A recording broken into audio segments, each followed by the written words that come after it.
All right, kind enough to join us here is senior writer over at Golf Digest, Joel Beall, to break down everything that happened this past week with the PGA Tour and LIV Golf and the Public Investment Fund.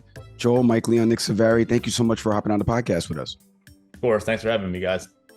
Joel, you and I both know, and I used to work over at Golf Digest once upon a time. I've been talking about this over the last course of the year. We've had Robert Lucetich on to discuss this when the lawsuit started with the PGA Tour and LIV Golf, and everyone was kind of wondering all about this, like how this would net out in a year's time. And here we are in under a year's time. It feels like it's been a little bit longer, but the merger came out on Tuesday with the PGA Tour, DP Tour, and the Public Investment Fund. Can you break down for our audience what this means, why it's important in the sports landscape, specifically in the world of golf? Well, the odd thing is no one quite knows what it means yet, and that includes both sides of this equation. From all that we know have gathered so far, this really came down to 4 or 5 people making this deal.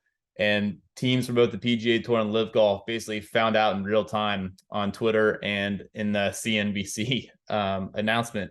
So what this will actually entail, I mean, it's like we cannot underline enough how few details there are currently in place, especially since this still has to go through a DOJ and antitrust investigation. There's a chance this could be shot down.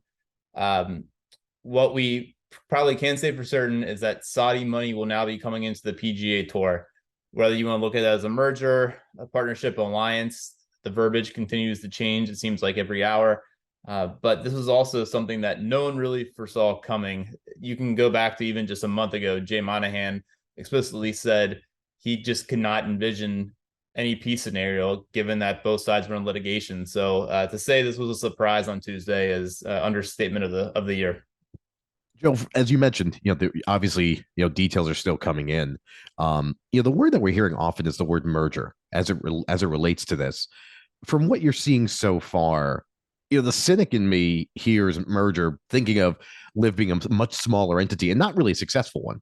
Currently, shout out to the CW, obviously, but where it stands now, it seems like small bank took little bank, but small bank has a whole lot more money involved. Is this really a case of a merger? Or is this really the case of the private investment fund for Saudi Arabia has essentially purchased one of the largest golf entities in the world?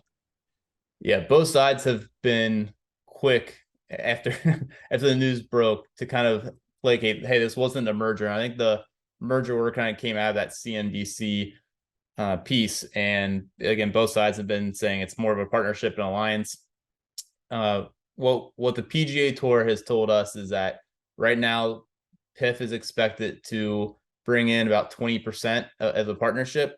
That leads the governor of PIF as the chairman of this new board, but the PGA Tour would still have the most board seats, and they maintain they would assert control over this new entity that would be aside from the PGA Tour.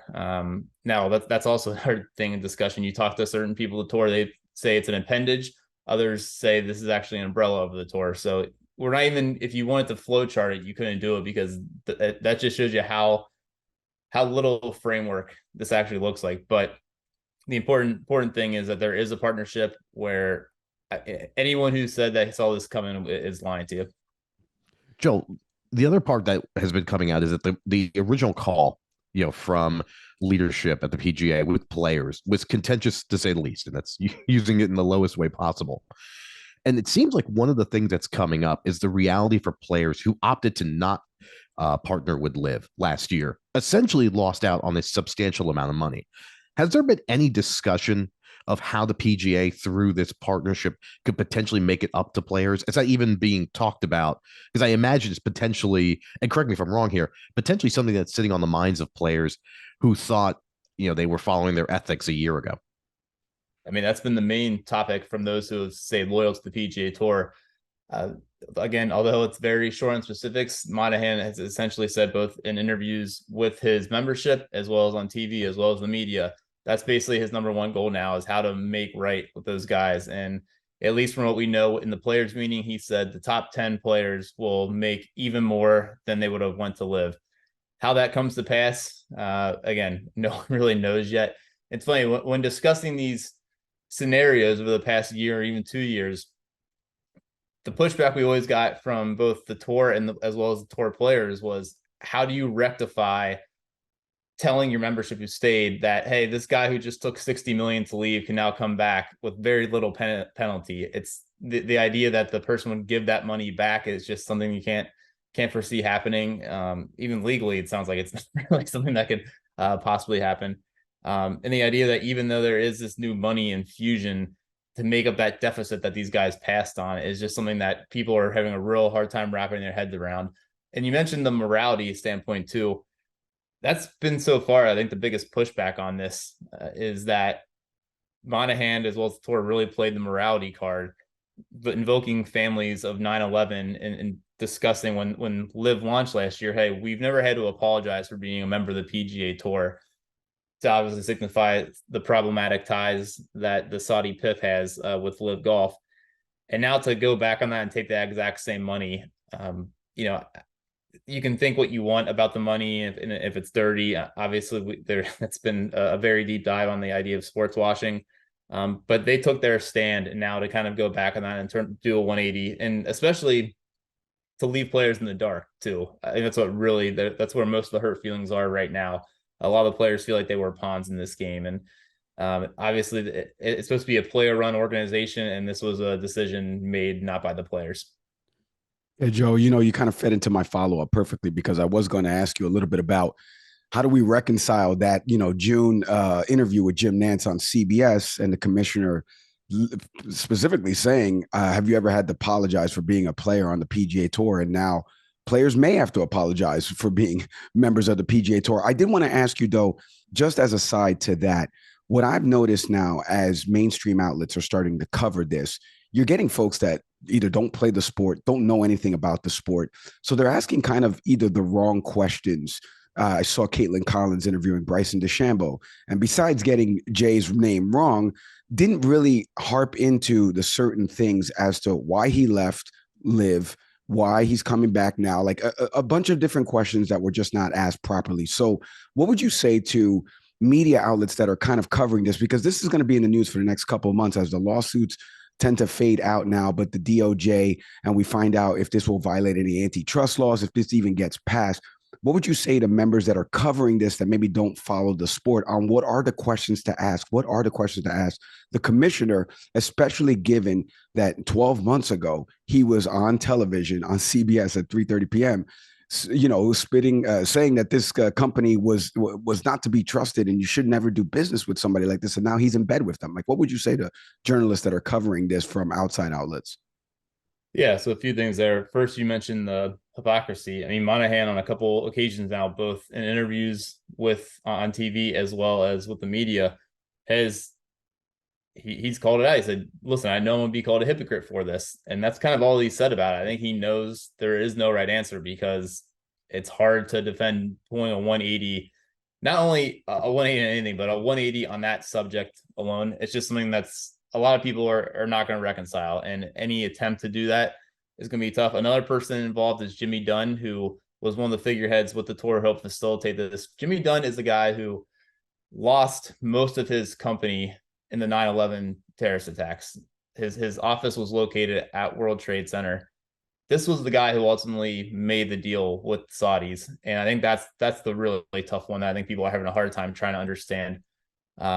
As for what journalists should maybe be asking the commissioner, I think once a lot of people are still trying to chew on is, if this deal was so imperative and means so much to the players, why was it kept so secretive and kept to just such a few people involved? Why was that secrecy needed? Obviously, in mergers and acquisitions, it's not like they're all well known going into it, but the fact that this was done really behind closed doors, I think is raising some questions. Why now? This, as you guys would know, there's been a lot of litigation since August, both with the PGA Tour and LIV Golf and the European Tour. And so far, LIV Golf has lost every court battle. Things were looking really good for both the PGA Tour and the DP World Tour. And the fact that they now are thinking this is the time to kind of look in a partnership, I think that the timing is very odd. It's also not copacetic with what they have said, not only in the past, but even as just a couple of weeks ago, that they felt financially they were in a good spot. So were they kind of not telling us the whole story then, or what else has kind of come to light? I think another fair question to ask is, was there fear of discovery in the litigation process of either side finding something that they didn't want made public? That's another part of this deal, is that with this partnership, all pending litigation will be stopped. So this is still very fresh, and so far few, if any, details have come out. It's going to take a while to unpack all this, but there's certainly a lot of questions right now that don't have answers. Quick break from our pod to tell you about a new pod at Fresh Roasted Coffee, Envy Pods. So if you go to freshroastedcoffee.com, my partner's shaking his head. That's a good transition. What are you kidding me? It was good. No, I shook my head. I was like, that's brilliant. Thank you. Thank you. Because I saw this picture earlier. I was like, I saw what you're doing. It is pretty good. That's right. So listen, the new Envy Pods over at freshroastedcoffee.com, the official sponsor of Can We Please Talk, environmentally safe, compostable. You can go check these out at freshroastedcoffee.com. When you open up the package, it smells delicious. I'm telling you, you can't smell it on here, but I promise you that when I opened this morning to make my cup of coffee, it was delicious. Head to freshroastedcoffee.com today.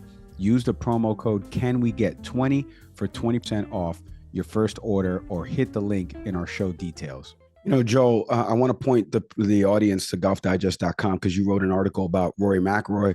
For people that don't know who Rory is, maybe you're not a golf fan out there, one of the more visible faces on the PGA Tour. And in your article, and obviously in a presser that he gave recently, as of this taping right now, the RBC Canadian Open has happened on the PGA Tour. And he was saying a bunch of things last year, very outspoken. Everyone knows about his feud with Greg Norman, at least in the public eye. And in this presser during the week, he said, I felt like a sacrificial lamb. I felt like I stuck my neck out there, and now the PGA Tour, like you said, secretive, that this was only a few people that knew about this, and all of a sudden they're watching it on CNBC play out. Take us a little bit inside that article, and then one of the more prominent faces on the tour feel like he's being backstabbed. Like, how does Jay Monahan go out there and repair these relationships that he's really basically engulfed in flames in the last 4 or 5 days? Yeah, so just for a little context, besides arguably being one of the best golfers in the world, Rory McIlroy has been the basically de facto face of the PGA Tour's battle against LIV Golf. Monahan has essentially stayed away from the spotlight for the most part, and he's actually charged in multiple instances, told the players, this is your tour, you fight for it. And Rory was one that kind of took up that responsibility week in and week out, answering the tough questions. Basically, I mean, he had a chance to make hundreds of millions to jump to LIV, and he stayed with the PGA Tour because, and he said this on multiple occasions, he wasn't comfortable with where the money was coming from. And I don't think people understood the toll that took, both physically and mentally, aside from all the pressures that come with being one of the top golfers in the world, to now burden this fight. And this fight got really acrimonious, and really things were said, and if you go online, you can see just a lot of divisiveness, and obviously going up against a regime like that is not an easy task. So Rory even said a couple of weeks ago, he really didn't understand the toll it took until kind of after the year was finished. And even now you can tell he's still trying to come to grasp with that. So for McIlroy to find out the morning of this was happening without his input, people around me have told me he feels like he's been sold out, in the sense of the one thing he stood up for, the basically sold him out without, what was he standing up for, basically. Now, I don't think he regrets that. He mentioned that in his press conference. He did what he believed was right. At the same time, though, that he was paraded out every week for something that he was trying to fight for, to feel like he wasn't at the end, was just kind of used. As he mentioned, he felt like he was a sacrificial lamb. I think the feelings are hurt, and those feelings are real. Joel, before we let you go, one common refrain in all of this over the last 12, 18 months from everyone has been, this is going to grow the game. As somebody who plays the game, and I'm pretty good, 7 handicap, Joel, if you're scoring at home, but how does this grow the game? For people like Nick who don't play golf, for people that are listening to this, that don't watch golf, that don't know anything about golf, these players, when they left for LIV, when you saw the dollar figures they were getting, the answer was always, it's not about the money, it's about growing the game. Here we are less than a year later, There's a huge merger between these two entities, not necessarily LIV. That's a different story altogether. And now all of a sudden, the same refrain is being said. This will help grow the game. This is good for the game. How the hell is it good for the game? I don't think it's, first of all, the growth of the game is a platitude that was thrown out there to try to cover up what LIV Golf was about, which was sports washing. It was a tentacle of Saudi Arabia's Vision 2030, which is their blueprint to try to diversify off oil dependence, and basically help acclimate them to the a Western world that had ostracized the kingdom for a while. So grow the game. I think anyone who had been paying attention to not only golf, but just what Saudi Arabia has been about saw right through that. But you're right. We've seen that phrase now jotted out again, that this is actually for the good of the sport. You know, at the heart, yes, a united golf is better off. We've seen other sports what happens when these divisions happen. I mean, professional boxing is nowhere near what it once was because there's no unification. But so there is some good in the long run, but this idea that the Saudi money is a good thing is just, I think people just have no appetite for it right now. I think the only thing I would say is, hey, there's a difference between professional golf and then just golf between your buddies and going out and playing your local course and your public course. That golf is still there. Don't if this leaves a sour taste in your mouth, you're not alone. But this does nothing to grow the game in that sense. Going to your course with your buddies, that's what's going to grow the game. He's a fantastic writer over at Golf Digest. Joel, can't thank you enough for hopping on the podcast with us and breaking this all down. Continued success to you. Please stay safe. Thanks, guys, for having me on. Appreciate it. Hey, thanks for watching the Can We Please Talk podcast. Whatever clip you just watched, we hope you enjoyed it, and we hope you stick around for some more. Subscribe to the channel. My partner's over here smashing the button. Come on, do him a favor. So hit subscribe.